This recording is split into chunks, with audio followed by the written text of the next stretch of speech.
Good morning, America. Breaking overnight, Pride Parade horror. A van plows into a crowd celebrating in Germany. At least one person killed, more than a dozen injured. The urgent manhunt right now for the man police say was behind the wheel and what they know about him. Firestorm, more than 300,000 people fleeing devastating wildfires in Spain and France, including Americans scrambling to get out.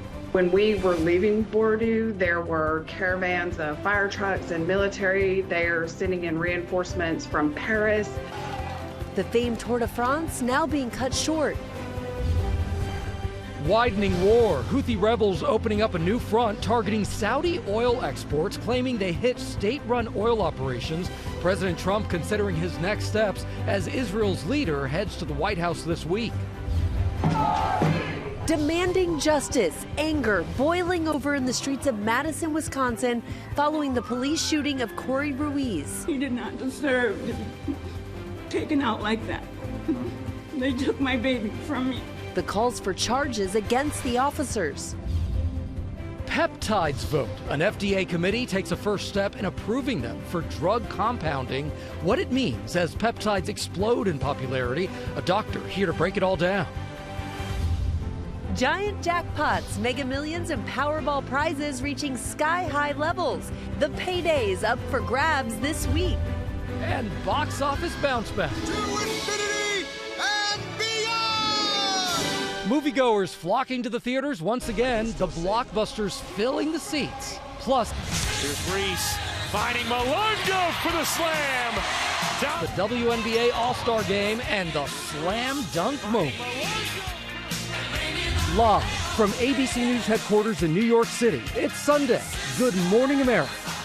And we do say Good Morning America on this Sunday. The biggest WNBA fan I know, Rhiannon, is back here at the desk this morning. You know I stayed up late watching, right? I know you did. Of Yes. course you did. And we're going to have overnight that WNBA All-Star Game. We're going to have all that from overnight between Team Spoon and Team Coop. Highlights ahead here. But we also, of course, have a lot of news to get to here, including protests and the calls for justice following a deadly police shooting in Wisconsin. Also ahead, we're going to talk about what's in store this week as the Federal Reserve will make another interest rate decision with gas prices on the rise as well as mortgage rates. That's right, but we are going to begin here with that horrible scene in Germany as police say a van plowed into a pride parade in Berlin. One person killed, more than a dozen others injured. ABC News foreign correspondent Britt Clennett has the latest now. Britt, good morning. Good morning, Gio. Yeah, a massive search is underway now in Berlin to find one or more people suspected of attacking a crowd at a Pride event in the middle of the city. One person killed, several still fighting for their lives.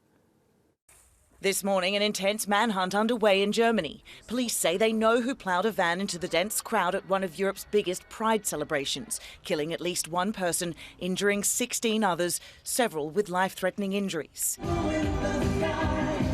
Hundreds of thousands packed the streets of Berlin for Christopher Street Day. 80 floats, hours of music, and 2,200 police on duty tasked with keeping it safe.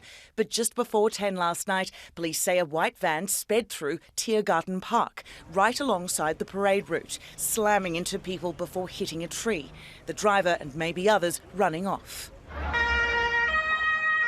Ambulances rushing to the scene, witnesses telling police not all victims were hit by the van, some were stabbed. Berlin police say the 21-year-old suspect is known to them. Investigators have not shared a possible motive, but say he has ties to local Islamist groups. Berlin's mayor saying this is an attack on our free and cosmopolitan society. Now, just last week, Germany actually raised the security alert to high, warning that plans to attack the country were clearly discernible. And on that search underway, police are using helicopters, thermal imaging at night, and police are advising the public not to approach the suspects as they may be armed and dangerous, Gio. Just an awful scene there. Britt Clennett, thank you for your reporting. Now to the wildfires that have forced more than 300,000 people from their homes in southern Europe at the height of the summer tourist season. ABC News foreign correspondent Marcus Moore has been following this and joins us now with the latest. Marcus, good morning. Oh, Gio, good morning. For parts of the region, this situation has only gotten worse, with some of these fires growing in size and new mass evacuations overnight.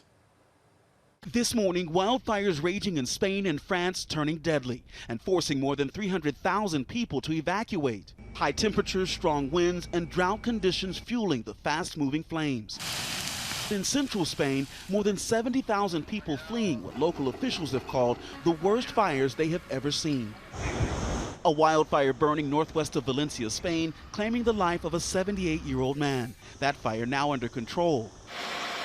And in France, more than 200,000 people evacuating in Gironde as wildfires burn more than 100,000 acres, an area 3 times the size of Paris. Workers at a nearby nursing home rushing residents away for their safety. Bordeaux, the heart of France's famed wine country and a popular tourist destination, cleared out by approaching flames. Americans Tammy and Brendan Hutchinson, living in a suburb of Bordeaux, among the evacuees. It escalated pretty quickly. You could see the wind shift and it really got thick smoke, and it was real, a lot of ash falling out of the sky. More firefighters arriving as they evacuated. When we were leaving Bordeaux, there were caravans of fire trucks and military. They are sending in reinforcements from Paris. Tour de France race officials say they will shorten the distance by a third on the last day so police can be diverted to assist regions in flames. These are truly extreme conditions that are helping to fuel these flames. So intense, the fires create their own wind and move rapidly across the terrain. And that's what's made the fire burning near Bordeaux so dangerous and tricky to get ahead of. Rhiannon. Our thoughts with everyone out there. Thank you so much for that, Marcus. Now we turn to the war with Iran as Israel's leader heads to the U.S. this week with the White House considering a new expansion of military force against Tehran. ABC's Matt Rivers is in Jordan with the latest. Rhiannon, good morning. It does seem that there is a clear pause in the fighting after no attacks from either side for the past 2 days or so, and yet the question is, what happens next? A brief lull for now. After 2 weeks of trading lethal strikes back and forth overnight, U.S. and Iranian weapons were quiet. But tensions remain high in the region. U.S. Central Command saying it boarded a ship Sunday in the Arabian Sea on suspicion of violating the U.S. blockade of Iran, before ultimately letting that ship go. And in the nearby Red Sea, the Houthi rebels, Iran's proxy group in Yemen, opening up a new front, targeting Saudi oil exports, claiming they hit state-run oil operations in the Saudi kingdom. This week declaring a maritime blockade on Saudi-linked shipping in the Red Sea's Bab el-Mandeb Strait, a vital trade route. Saudi Arabia releasing this video of what it says are their patrols, the Saudi military carrying out attacks of its own on Houthi targets inside Yemen. President Trump meeting with his national security team on Friday to discuss next steps, saying this week he's considering a massive attack on Iran. There's 2 ways. I mean, it's you can just keep doing exactly what we're doing and take them apart piece by piece. We can do it in a more rapid fashion, which we might do, or we can negotiate with them, which we're also doing right now. This all comes just days before Israeli Prime Minister Benjamin Netanyahu heads to the White House Tuesday to meet with President Trump. Their first face-to-face since his February visit, where he argued for the joint U.S.-Israeli attacks on Iran days before the start of the war. So just how much we should read into this pause in the fighting remains unclear, but what is completely clear is that this entire region remains on edge. Gio? All right, Matt Rivers, thank you so much for your reporting there. And also in Amman this morning is ABC's Martha Raddatz, who's going to be hosting This Week later here on ABC. Martha, it is good to see you there. How likely is it that the U.S. will launch a massive attack against Iran, and what would that even look like? Well, I think at this point, Gio, we're hearing reports, the New York Times is reporting that President Trump is not going to have any sort of escalation or a massive attack like that. The White House is, of course, saying nothing about that other than that all options remain on the table, but that the president prefers diplomacy. So there's really no clear strategy here. As you know, they've just been trading hostilities day after day, a pause in the last couple of days, but it is unclear what comes next. Again, the president making those threats for weeks, threatening Iran with a massive attack and something new and something that would change the calculus here. But it looks like at this point, the president, according to those reports, may be backing off that idea at this point, depending on diplomacy, which frankly has not worked before. They had that ceasefire, and of course, that fell apart, Gio. The stakes are high, so there's a lot to watch there. But Martha, let's turn to politics, because what are you hearing now from the Trump administration officials about how concerned they are about the midterm elections a little over 3 months away now? Well, they're concerned, and more concerned are Republicans who are running for office in these key states. The midterms, 100 days away is all, Gio, and they are looking at these races, and they know what is on the minds of the American people.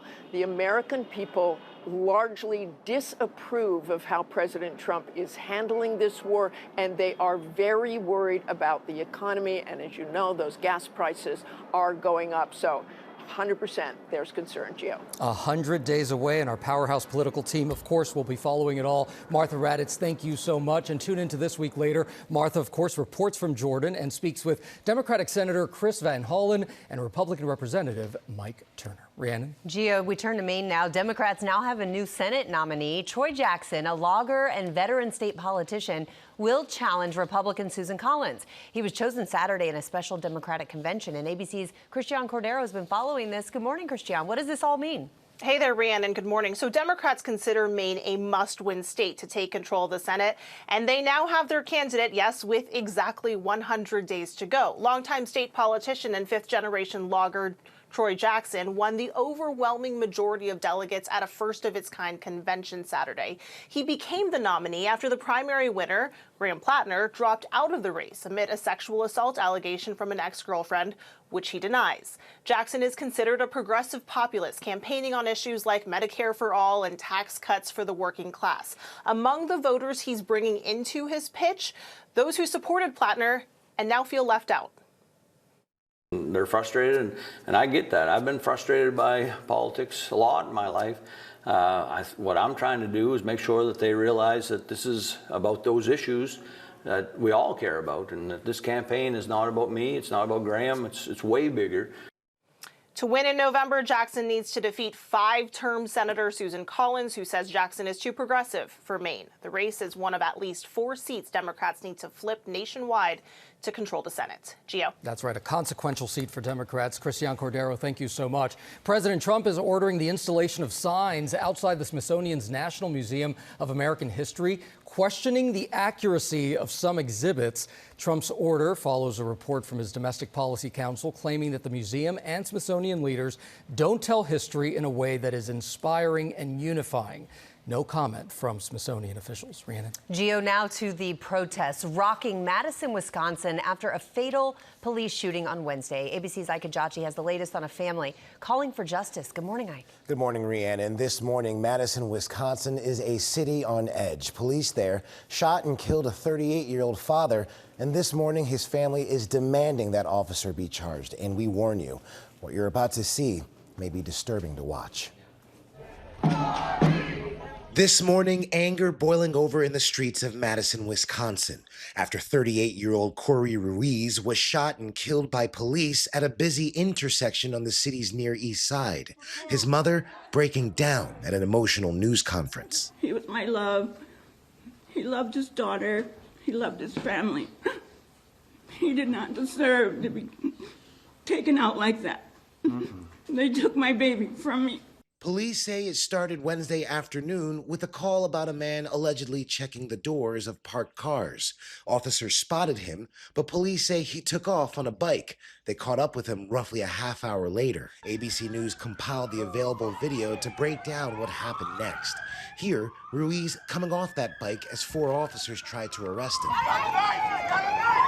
Police say he pulled a fixed blade knife. Officers try a stun gun. Police say it didn't work.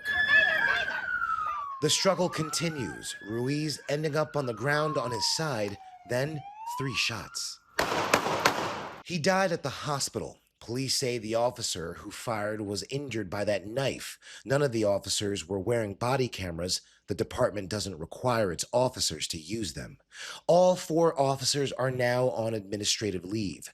The state Justice Department investigating this as a homicide. And this morning, the family, joined by attorney Ben Crump, is demanding charges. I wish I could see him one more time. I wish he could tell me how much he loves me one more time.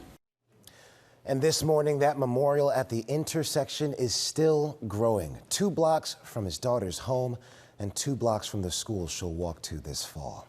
Rhiannon? Yeah, your heart just breaks for that family. Absolutely. We turn now to the rising cost of borrowing to buy a home and what we're likely to see this week from the Federal Reserve due to make another decision on interest rates. ABC's Rena Roy is here with details on that. Good morning, Rena. A lot of people are going to be watching this. Oh, yeah, absolutely. Good morning, guys. All eyes are on the Federal Reserve this week as policymakers wrestle with high borrowing costs and new concerns that rising oil prices could keep inflation hotter for longer. So the big question, will the Fed change interest rates? Most economists say no, instead expecting the central bank to hold its benchmark rate steady, even as the Iran war pushes oil prices higher. Look, higher energy prices can eventually show up everywhere, from the gas pump to shipping to jet fuel and even store shelves, complicating the Fed's fight over inflation. All of this uncertainty is also having an impact on the housing market. New numbers from Freddie Mac show the average rate on a 30-year fixed mortgage ticked up to 6.58% this week from 6.55% last week. So it is another sign that even if the Fed does not raise rates this week, mortgage rates don't automatically fall. So you mentioned those oil prices that continue to get even higher. Is there a real chance that the Fed could actually raise rates? Yeah, certainly always a possibility. But right now, it is not what most economists in Wall Street expect. The broader expectation is the Fed holds steady while watching to see whether higher energy prices start spilling into core inflation, meaning there is a chance we could see a rate hike later this year, guys. All right, Rena, thank you for breaking that down. We'll have to watch and see what happens. Absolutely. We turn now to those massive lottery jackpots building and building. Yes, $600 million, the Powerball drawing overnight, and a Mega Millions prize approaching the $1 billion mark for Tuesday's drawing. ABC's Will Gans is here with more. So, Will, I guess you haven't won yet since you're here this morning. Hey, I would come in just to hang out with you, Rhiannon. And rub it in our face. That's right. That's really why I would be here. But are you guys feeling lucky? Because there are not one, but two massive jackpots up for grabs after no winner in Friday's Mega Millions and last night's Powerball drawings. Soon, someone will be taking home some record prizes. The Mega Millions jackpot now at $800 million. That's the 10th highest of all time. And a winning Powerball ticket would put an estimated $633 million in your pocket. But if you won both, well, then you're looking at a possible $1.4 billion payday with a B. Now, there is some controversy here, actually. For the first time, Brits, as in people from Britain, can get into the Powerball game, and not all of their American cousins are pleased. After all, one of Powerball's most famous taglines is, "It's America's game." So, some stateside lottery lovers say the extra overseas sales will make it even harder to win. The odds are already at 292 million, 1 in 292 million. But of course, more players means a bigger jackpot. So you win some, you lose some, I guess, but you've got to be in this to win it. The next Powerball drawing is tomorrow, and Mega Millions is on Tuesday, so get your tickets. And y'all, this is America's 250th Independence Day anniversary from Britain, so I think the presents should probably be divvied up accordingly. I don't know, I am wearing my American flag tie today for a reason. Oh, I like it. Well, you know what, Will? I certainly hope you see all those zeros in your lifetime. Thank you. Yes. I don't really know what that... Will you share it with us? Is there a double entendre there? A lot of zeros? Whatever you take from it. Thanks. Thank you. All right, time now for the weather. And Samara Theodore. And oh, yeah, you see that right there? All that heat, Samara. Yeah, we got a lot of zeros behind the ones today, and it's feeling like the triple digits for a lot of folks. Let's go to take a look. This is Council Bluffs, Iowa. And you're like, Samara, but it says Omaha, Nebraska. Well, that's because if you look across there, that's Omaha, Nebraska. Yesterday, 102 degrees. Today, we're going to go for 103. How about it? Extreme heat is plaguing much of the lower 48 from Glasgow and Billings all the way down to Oklahoma City and Jackson. Extreme heat warnings if you live in Hot Pink, Sioux Falls, Des Moines, Kearney, Kansas City there. Orange means a heat advisory. It all means hot. Here's a look at what you can expect, the forecasted highs. These are actual numbers we're talking. 98 in Billings Monday could be a potential record breaker as well on Tuesday. Triple digits. Denver, 98 degrees. Amarillo, 104 degrees on Tuesday. Hazy, hot, and humid in the days to come. It's going to feel like the triple digits for places like Memphis and St. Louis. So I can't stress enough, staying cool and staying hydrated. The WNBA All-Star Game overnight, record crowds on hand to watch some really fantastic shot making. It was really fun to watch. ABC's Morgan Norwood is here with all the highlights. We had Caitlin Clark shooting those logo threes, and then we had Jonquel Jones as the MVP. Look at her showing off. Yes, what a night. I know we were talking about it in hair and makeup. You stayed up to watch, and if you didn't, boy, you missed out. If you're looking for a snapshot of women's basketball right now, Saturday night in Chicago was it. Nearly 20,000 fans packed the United Center as Team Spoon, named after WNBA legend Teresa Weatherspoon, put on an offensive clinic, beating Team Coop, named after longtime Houston Comets GM Cynthia Cooper, by 129 to 122. That'd be a high-scoring game there. There was no shortage of highlights either. Caitlin Clark burying 5 three-pointers. 20-year-old Dominique Malonga threw down the first WNBA All-Star Game dunk in 4 years. And then Courtney Williams, she brought the vibe. She kept the dance party going.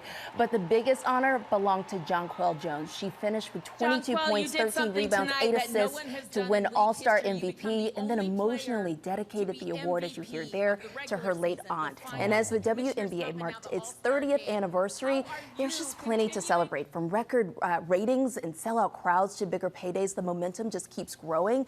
The league now takes a brief break before the second half of the season kicks off on Tuesday. Tips off on Tuesday. Yes. Oh, it was so much fun to watch. 129 to 122. So that score's so high because they, of course, weren't really playing defense because no one wants to get hurt in the All-Star game. It was put on a master class of offense. And those human stories, I love that you highlighted that, Morgan. Thank you so much. All right, still ahead here on Good Morning America, we've got dramatic drone video as police track down subway surfing suspects in New York. Plus, we are investigating AI-generated ads allegedly promising miracle cures through health supplements. And back to the theaters. The movies are drawing in the crowds, and Hollywood, oh, it couldn't be happier. Stick around. You're watching GMA.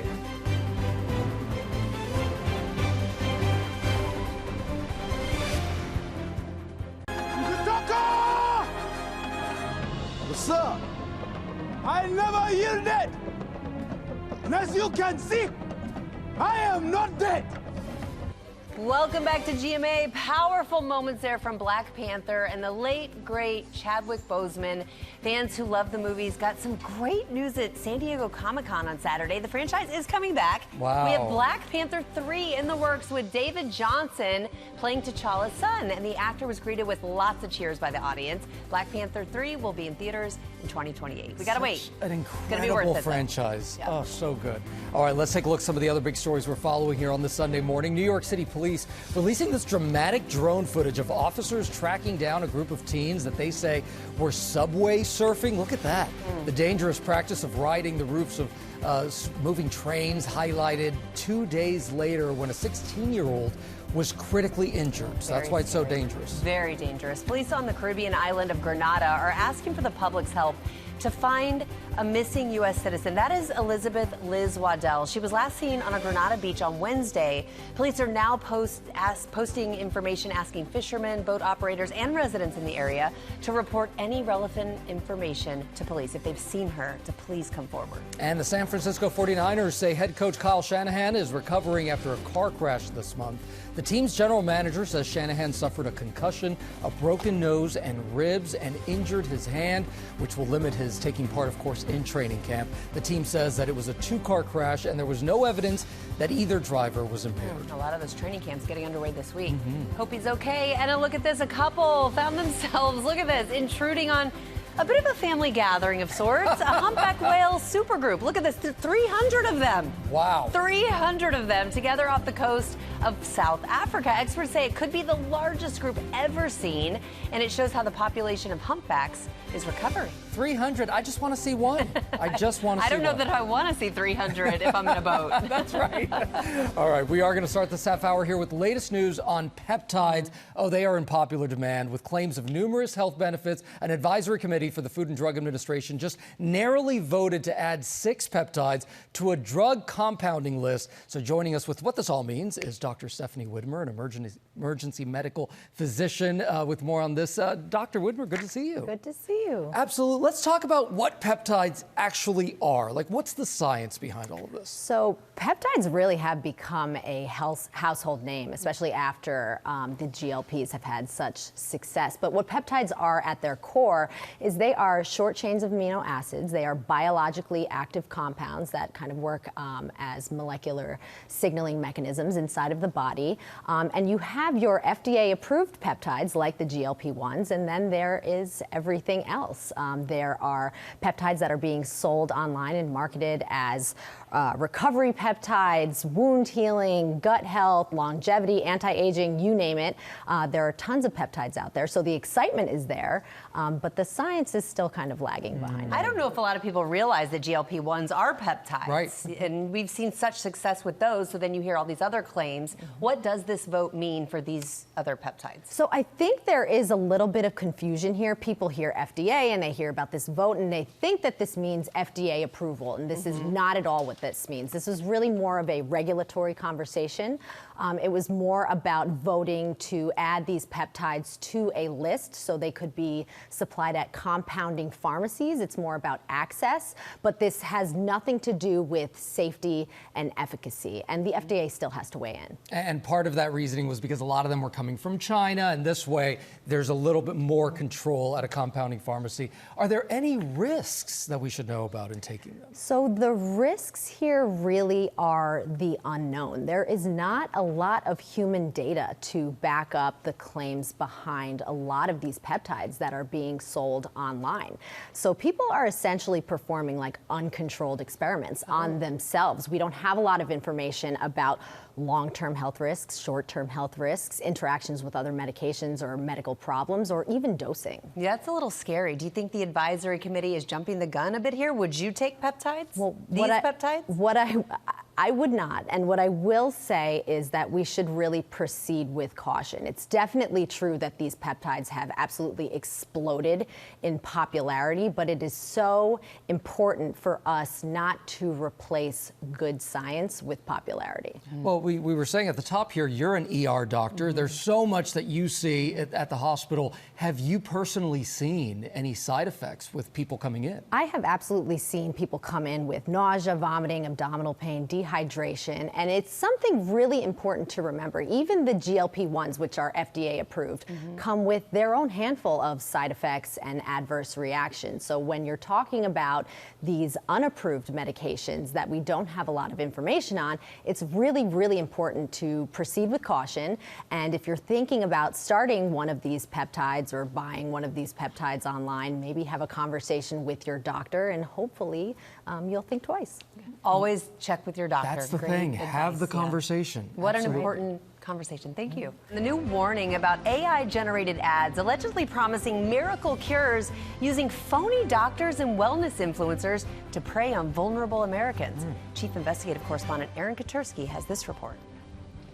This is what we look like on day one. The internet is awash in purported doctors, wellness experts, and influencers pitching the benefits of health supplements. An investigation by the New York Times found a lot of the people selling these things online aren't real. One reason why they're so effective is that they take advantage of the impulse purchase. The paper found hundreds of examples of AI-generated posts offering these supplements and their supposed miracle outcomes. Sometimes they would advertise these completely unreal or even in some cases dangerous things that the supplements can do for you. One of them sounded good to Pamela Wondrow of Wisconsin. It was touting about being a natural supplement. She suffers from an autoimmune disease and was intrigued by an ad she saw for moringa pills. I think people are more inclined to buy because they want that magic pill. But after taking that magic pill for months, she said it wasn't helping her. And then she said she received a letter warning her the product was possibly contaminated. The company voluntarily recalled the product in February for possible salmonella contamination, saying it takes this matter very seriously. I didn't have any of the symptoms of that, but all of a sudden I was getting other problems. We reached out to the company behind the pill and received no response, whether it's dietary supplements or even hats. My name's Walter. Our reporting found there is a growing trend of some online companies using AI to create sketchy backstories for businesses, taking advantage of customers' goodwill or desperation for better health to charge a premium for lower quality products. We found this post for Walter. I've been making flat caps and newsboy caps by hand since 1973.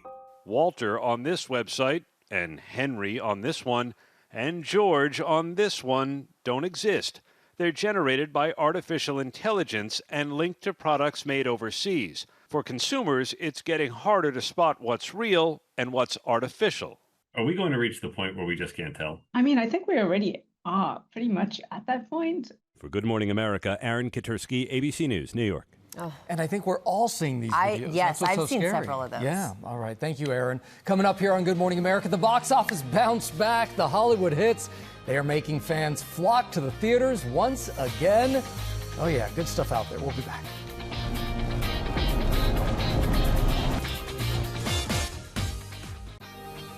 We got the popcorn ready. I probably shouldn't have started eating before I started reading this, but we're back now on GMA with the Hollywood comeback story. Movie lovers heading back to the theaters with the younger generation leading the charge. ABC's Will Gans brought the popcorn. He's ready to tell us all about it.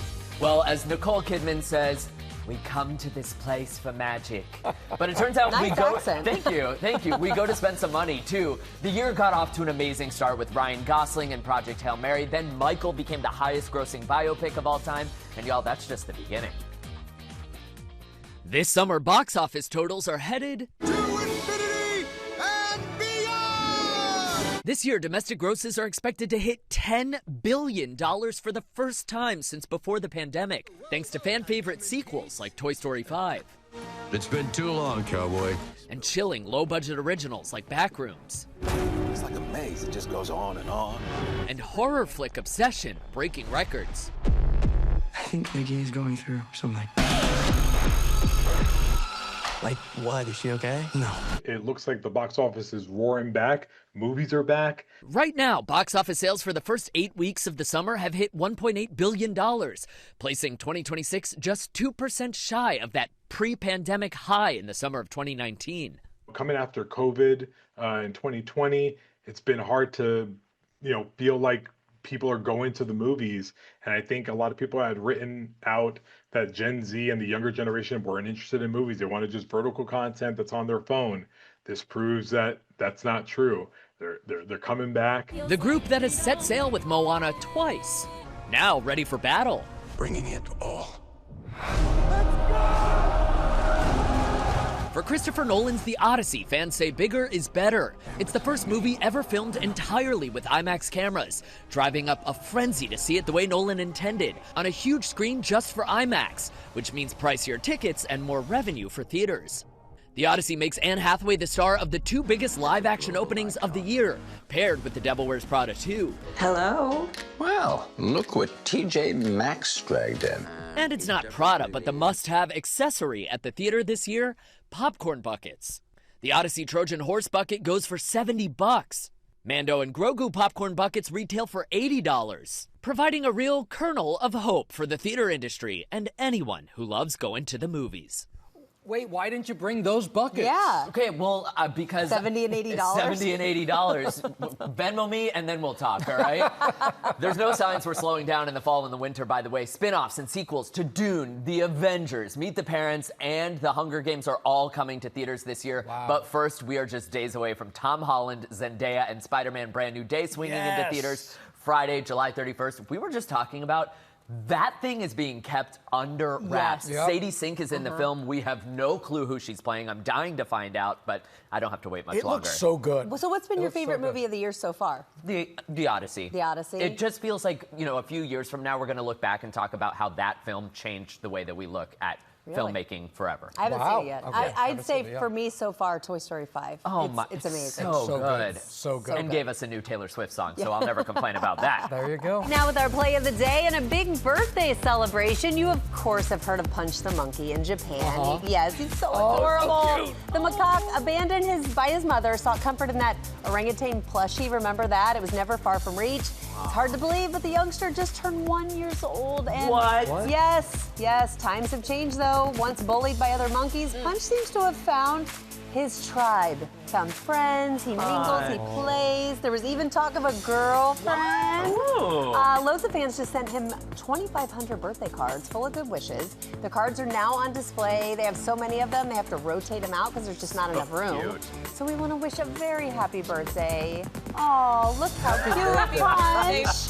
Punch. But did the cards come with bananas, at least? I know. Well, we should send one from the team. Okay, there you go. Yeah, I love from that. ABC News. Thanks for starting your day with us, everyone. And you can catch more weekend coverage over on ABC News Live. Have a great day. We will see you back here tomorrow. Happy birthday, Punch. Yes. Happy birthday. Love you.